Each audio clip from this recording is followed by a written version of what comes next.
जय श्री काल भैरव। सुनो मेरे प्यारे साधकों, आज मैं तुम्हें कथा सुनाने जा रहा हूं। यह कोई साधारण कथा नहीं है। यह कथा उस गहरे रहस्य की है जहां अंधकार की परतों के उस पार उजाला है। बहुत समय पूर्व की बात है।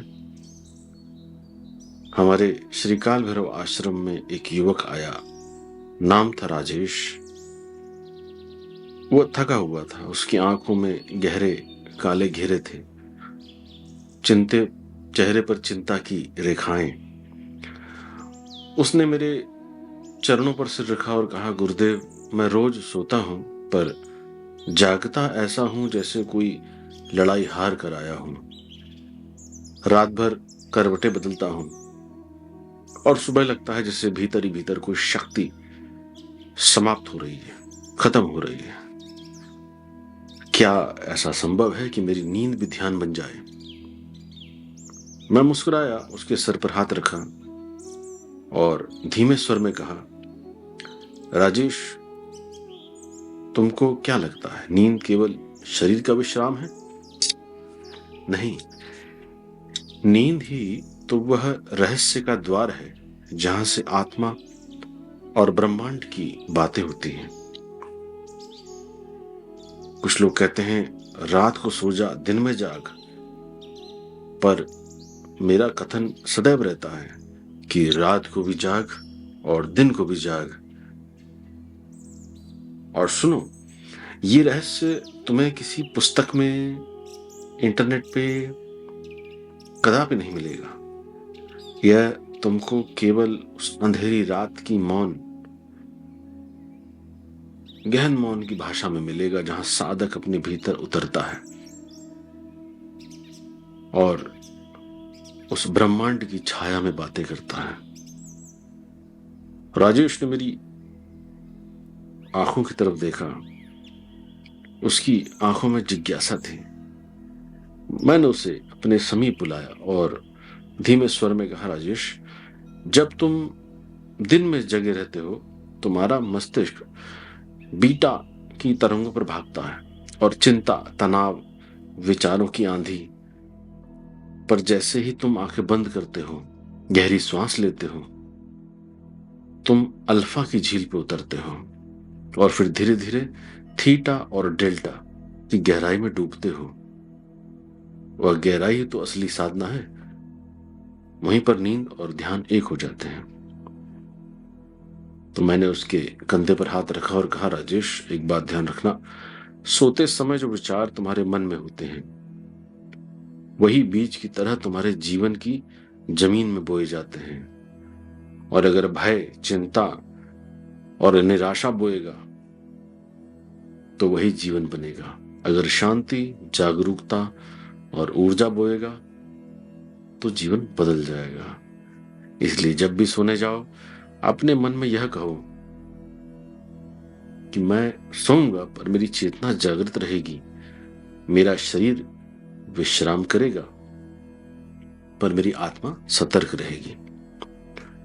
राजेश देखता रहा और उसने अपनी सांसें भरी और उसकी आंखों में ऐसा भाव आया कि शायद उसको थोड़ा थोड़ा समझ आ रहा है। उस रात राजेश अपने कक्ष में गया और पहली बार सोने से पहले उसने अपनी आंखें बंद की और अपने भीतर एक गूंज सुनी, मैं शांत हूं, मैं जागरूक हूं, मेरी नींद ध्यान बन रही है। उसके मन में एक नए प्रकार की गूढ़ शांति की एक परिभाषा सी उतर रही थी। कुछ दिन बीते, वो मेरे पास आया, बोला, गुरुदेव, अजीब अनुभव हो रहा है। मैं सो रहा हूं पर लगता है जैसे कोई जाग रहा है। कभी कभी तो अपने ही स्वप्न में जान जाता हूं कि यह सपना है, स्वप्न है। फिर उसमें सब कुछ बदल जाता है, जैसे अपने ही संसार का मैं निर्माता बन गया हूं। और ऐसी बात सुन के मैं हंस पड़ा और कहा, बेटा, ये कोई साधारण बात नहीं। इसी को ही ल्यूसिड ड्रीमिंग नाम से लोगों ने बताया हुआ है। जहां साधक अपने ही स्वप्न का मालिक बन जाता है। यह वही विद्या है जिसे महर्षि इत्यादि संतों ने और तांत्रिकों ने भी प्रयोग करके अपने जीवन में उतारा और उसको जागृत किया। तब उस राजेश ने पूछा, गुरुदेव यह होता कैसे है? मैंने कहा, सपनों में स्थिरता नहीं होती बेटा। यदि तुम अपने हाथों को स्वप्न में देखो तो वे बदल सकते हैं, विकृत हो सकते हैं। यही तुम्हारे लिए संकेत है कि तुम स्वप्न देख रहे हो, और उस क्षण तुम अपने ही स्वप्नों के देवता बन सकते हो। वो और गहरा उतरना चाहता था। उसने कहा, गुरुदेव क्या इससे आगे भी कुछ है? मैंने उसकी ओर देखा और कहा, आंखों में गहरी करुणा और रहस्य था। धीमे स्वर में कहा, हाँ प्रिय, एक अस्तित्व के आगे की यात्रा होती है। जिस दिन तुम अपने शरीर को त्याग अपने ही शरीर को देख लोगे, उस दिन जान लेना तुम सिर्फ शरीर नहीं हो, तुम चेतना हो, तुम ब्रह्मांड हो। मैंने उसे विधि बताई। लेट जाओ, आप लोग भी कर सकते हैं। लेट जाइए, शरीर को पूर्ण रूप से ढीला छोड़ दीजिए और आदेश दीजिए सर से लेके पैर तक कि मैं यहां पर अपना कंट्रोल छोड़ रहा हूं, और ध्यान ले जाइए अपना आज्ञा चक्र पर, और कल्पना करें एक सुनहरी सी रोशनी सिर पर एकत्रित हो रही है और वो धीरे धीरे बाहर निकल रही है। फिर स्वयं को अपने ही बिस्तर पर सोता हुआ देखिए। आप सब कर सकते हैं। तो राजेश ने पहले तो कहा, गुरुदेव सब डरावना सा लग रहा है। तो मैंने कहा, भय उसी को होता है जो अपने स्वयं के भीतर की शक्ति को नहीं जानता, अपने स्वयं के भीतर के देवता को नहीं जानता। जिसने एक बार स्वयं भीतर देख लिया तो उसके पास भय कभी नहीं आता है। फिर यह प्रक्रिया प्रतिदिन राजेश करता रहा। कुछ सप्ताह बाद राजेश ने मेरे चरणों पर सिर रखा और कहा, गुरुदेव पहली बार जीवन में मुझे एहसास हुआ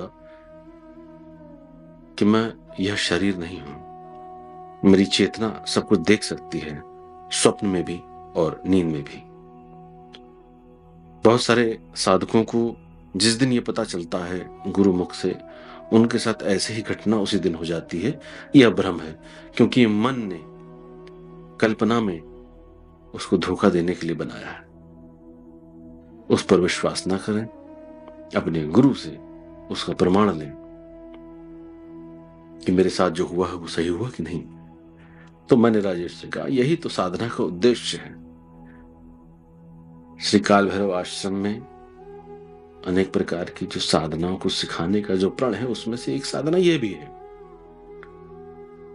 नींद को भी साधना का हिस्सा बनाओ। नींद भी वही प्रयोगशाला है जहां ब्रह्मांड तुम्हें अपने संकेत भेजता है। मैंने उसे एक रहस्य और बताया, आप सभी के लिए भी है। रात को सोते समय अपनी रीढ़ को सीधा रखना, कल्पना करना कि आकाश से दिव्य रोशनी सहस्त्रार चक्र में उतर रही है और फिर पूरे शरीर में फैल रही है। हर श्वास में वह ऊर्जा भीतर लीजिए। हर श्वास से नकारात्मकता को बाहर छोड़िए। तो तुम्हारी नींद केवल विश्राम नहीं रहेगी, वह ब्रह्मांड से ऊर्जा खींचने और छोड़ने का माध्यम बन जाएगी। अब राजेश की आंखें चमकने लगी। उसने कहा, गुरुदेव क्या कोई और रहस्य भी है? मैंने मुस्कुराया और कहा, हाँ बेटा, एक नाद योग है। सोते समय मन ही मन ओम का जाप करो। कल्पना करो कि यह ध्वनि तुम्हारे भीतर गूंज रही है। धीरे धीरे तुम्हारी चेतना उसी ध्वनि में विलीन हो जाएगी। फिर तुम्हारी नींद केवल नींद नहीं रहेगी, वह समाधि बन जाएगी। राजेश की इन सब बातों को सुनकर कुछ प्रयोग करके बदलाव करने की कल्पना तो प्रबल हो गई थी। अब उसकी आंखों में शांति भी थी, उसके चेहरे पर तेज भी था। वह प्रतिदिन विश्राम करता, सोता, लेकिन अब जैसा कहा जाता है कि योगी 24 घंटे जागता है, अब उसकी आत्मा जाग रही थी। उसने मेरी ओर देखा और कहा, गुरुदेव बहुत बहुत धन्यवाद इस जागृति के लिए। तो अब सभी साधकों को मेरा संदेश है कि आप भी स्वयं की ओर देखो, और बहुत भटक लिए, बहुत हाथ पैर मार लिए, जीवन भटक भटक के किसी एक स्थान पर पहुंचता ही पहुंचता है। तो अब कोई एक निश्चित स्थान चिन्हित करके वहां पर कुछ जानने, कुछ डूबने, कुछ सीखने, अपने आप को स्वस्थ रूप से समाप्त करने की दृढ़ संकल्प इच्छा से बैठ जाइए। स्वयं को अंधकार में डुबाने के लिए तैयार हो जाइए।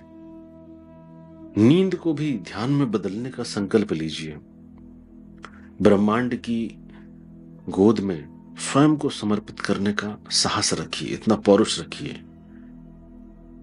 तभी भीतर से कोई गूंज उठेगी, भीतर से कुछ नाद उठेगा जो इस ब्रह्मांडीय यात्रा पर ले चलेगा।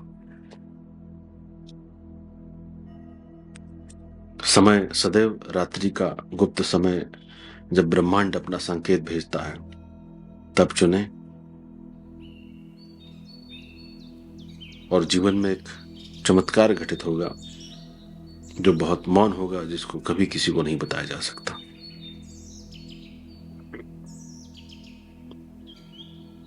अगर तुमने उस संकेत को अपने जीवन में पहचान लिया है तो देर नहीं करना,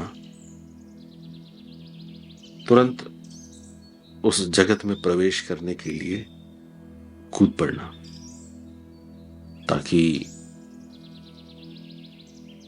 उस ब्रह्मांड में स्वयं को खो सको। नींद को, ध्यान और इस संपूर्ण अस्तित्व को स्वयं में उतारने की तैयारी के लिए आपको बहुत बहुत बधाई। जिसको भी प्रयोग करना हो, साधना करनी हो, श्री काल भैरव आश्रम से जुड़ के सीख सकते हैं, जान सकते हैं, डूब सकते हैं। मर्यादित रहें, साधना करते रहें, अपने गुरुओं का सम्मान करें, ध्यान करते रहें। जल्द मिलेंगे। जय श्री काल भैरव।